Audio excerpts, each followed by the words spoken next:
13 साला नूरिन अपने बाबा से जिद कर रही थी कि ईद के लिए बाबा मुझे अब ईद पर नए कपड़े लेकर दे। वो चाचा ने अभी अपनी बेटी को लेकर दिए हैं। बाप मजदूर दिहाड़ीदार था। उसने मुस्कुराकर कहा, मेरी बच्ची को नए कपड़े लेने हैं, ले लूँगा। बाप का दिल तो चाह रहा था कि वो अपनी बेटी के लिए सब कुछ कुर्बान कर दे, लेकिन हालात उससे मुख्तलिफ थे। जेब में फोटी कौड़ी नहीं थी। चंद दिन बाद ईद थी। बीवी पास आकर बैठ गई। धीमे लहजे में बोली, करीम पैसों का क्या कुछ हुआ?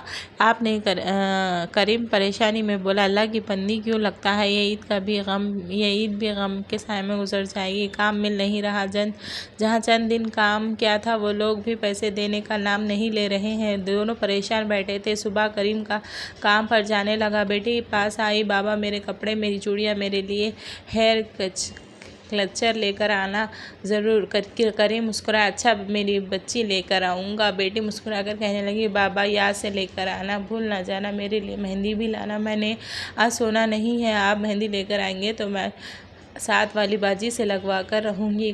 करीम ने इसके सर पर हाथ रखा, अच्छा बेटी मैं ले आऊँगा। दिन ऐसे ही गुजर गए। कुछ दिन ऐसे ही कोई काम ना मिल सका। जेब में सिर्फ 30 रुपये थे। बेटी के लिए कपड़े और चूड़ियाँ लेनी थी। मेहंदी का भी कहा था। बेटी अब घर कैसे जाऊँगा? करीम बहुत परेशान था। बाजार से गुजर रहा था। बेटी का चेहरा आंखों के सामने घूम रहा था। अब ना जाने दिल में क्या सूझी। चूड़ियों का इरादा बना लिया। शायद वो बेटी की खुशियों के लिए चंद पल देना चाहता था। एक दुकान पर गया, वहाँ काफ़ी रश था। चुपके से एक फ्रॉक उठाई और छुपा ली, किसी को खबर ना हो सकी। चलते हुए चूड़ियाँ उठाने लगा कि किस्मत हार गई। एक शख्स ने देख लिया और शोर मचाकर पकड़ो चोर को। करीम भागने लगा, लेकिन लोगों ने दबोच लिया। हाथ में बेटी के लिए चूड़ियाँ पकड़ी हुई थी। एक शख्स आगे बढ़ा और करीम के मुंह पर थप्पड़ मार दिया। कमीने इंसान चोरी करता है। एक और शख्स को चिल्ला कर बोला, तलाशी लो, इस खबीस इंसान की बेटी के लिए फ्रॉक चोरी की थी, वो भी बरामद हो गई। एक शख्स ने गिरेबान से पकड़ा और बुरी तरह मारने पीटने लगे। कपड़े तक उसके फाड़ दिए। करीम हाथ जोड़कर माफ़ी मांग रहा था कि मुझे छोड़ दो, मेरा यकीन करो मैं चोर नहीं हूँ। लेकिन कोई सुनने वाला था। बेटी घर में बाप का इंतजार कर रही थी। खुशी थी कि मेरे बाबा मेरे लिए नए कपड़े लाएंगे, मेहंदी लगाएंगी हाथों पर और पापा मेरे लिए जूते भी लेकर आएंगे। करीम के चेहरे से खून बह रहा था। कपड़े फटे हुए थे। बुरा हाल हो चुका था। कुछ लोग इसकी गरीबी का मजाक उड़ा रहे थे।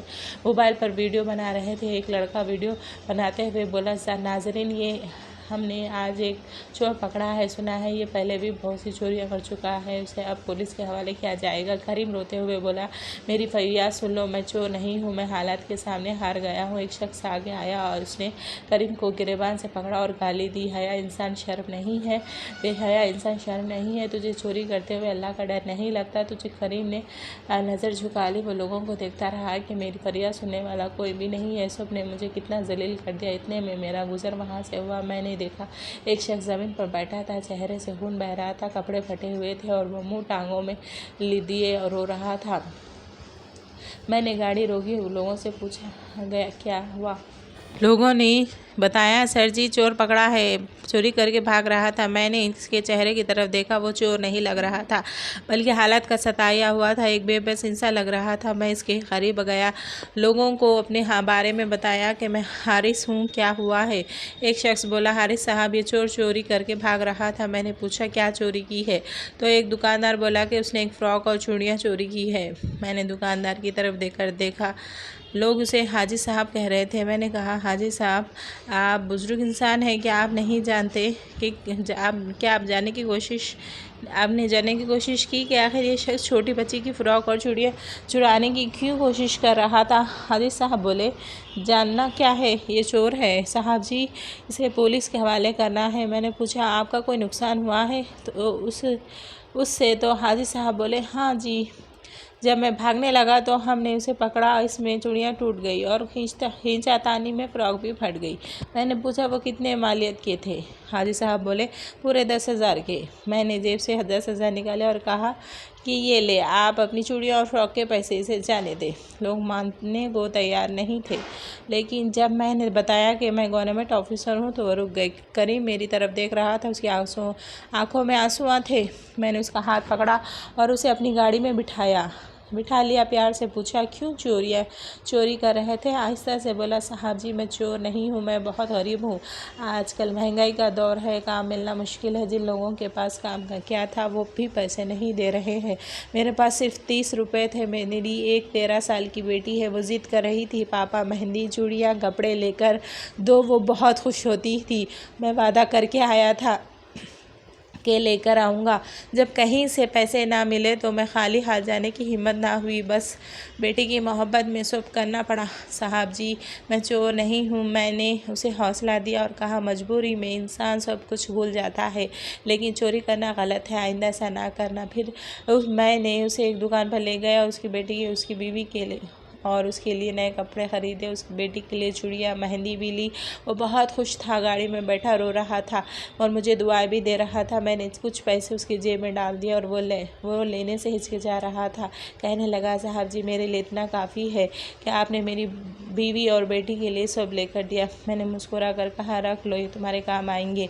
फिर मैं उसे उसके घर छोड़ने गया। मेरा दिल तब तड़प उठा जब करीम ने दरवाज़ा खटखटाया तो उसकी बेटी दौड़ती हुई आई और बाबा के सीने से लपट गई। बाबा मैंने नए कपड़े लाए हो। मैंने वक्त देखा, रात के 12 बज रहे थे। बेटी अभी तक अपने बाप का इंतज़ार कर रही थी। क्या होता अगर ये मुआशरा एक बार इसकी मजबूरी समझ लेती।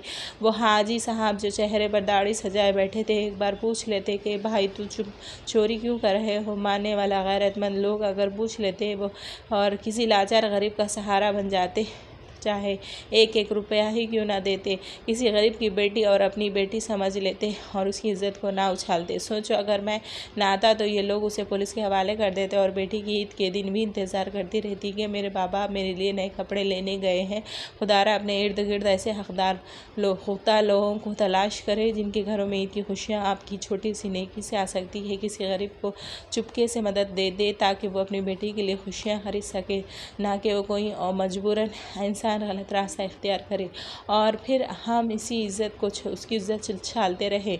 आइए मोहब्बत और इंसानियत की तरफ एक कदम बढ़ाते हैं। ईद की खुशियों में गरीबों को भी शामिल करते हैं। अगर हमारी इस कहानी से किसी एक घर में भी खुशियाँ आ जाए तो यही हमारा मकसद है। नाजरीन आपको हमारी आज की कहानी कैसी लगी कमेंट में ज़रूर बताइए। इस तरह मज़ीद सभी सबक आमोज़ कहानियाँ सुनने के लिए चैनल को सब्सक्राइब करें, वीडियो को लाइक करें और ज़्यादा से ज़्यादा शेयर करें। फिर मिलते हैं एक नई कहानी के साथ। तब तक के लिए अपना और अपने प्यारों का ख्याल रखिए। शुक्रिया। अल्लाह हाफिज़।